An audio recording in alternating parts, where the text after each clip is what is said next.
नमस्कार साथियों, मैं डॉक्टर मुकेश गर्ग। जरा सोचिए में आपका हार्दिक स्वागत है।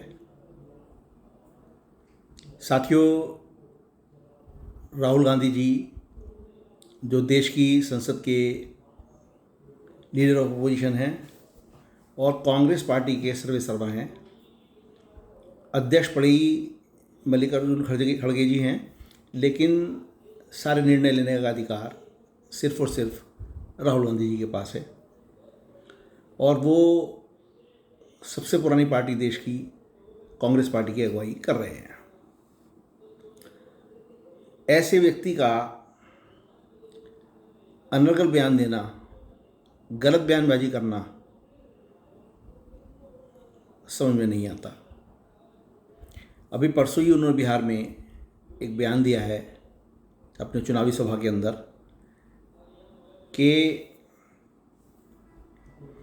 देश की 10% आबादी वो पूरे देश पर काबिज है। सेना में भी उन्हीं का अधिकार है, सत्ता पर भी उन्हीं का अधिकार है और देश की हर व्यवस्था पर उनका अधिकार है। उन्होंने ऐसा कहकर देश की जो 10% अगड़ी जातियाँ हैं उनकी तो ओर इशारा किया है। ऐसा करके उन्होंने जातिगत समीकरण को साधने का प्रयास किया, लेकिन उन्होंने ये नहीं सोचा कि वो देश की सेना को भी उस 10% के अंदर ला रहे हैं और उन्होंने सेना का एक तरीके से अपमान किया है। और अपमान भी इतना ज़्यादा किया है उन्होंने कि उनका ये अपराध अक्षम्य होना चाहिए, क्योंकि देश की सेना पर सवाल उठाने का मतलब सीधा सीधा जो है वो राष्ट्रद्रोह की श्रेणी में आता है।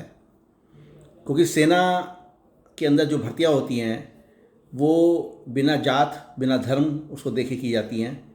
सिर्फ शारीरिक स्वास्थ्य, उसकी शारीरिक ताकत, क्षमता और उसके कार्य करने की बुद्धिमत्ता के ऊपर उनका सिलेक्शन किया जाता है। उनको उसमें भेजा जाता है, सेना के अंदर भेजा जाता है, उनको प्रशिक्षण दिया जाता है और वो देश की रक्षा करने के लिए खड़े होते हैं। उसके अंदर ये डिस्क्रिमिनेशन करना कि 10% आबादी का ही आधिपत्य सेना के अंदर है, ये एक अक्षम्य अपराध है और राहुल गांधी को इसके लिए देश से माफ़ी मांगनी चाहिए।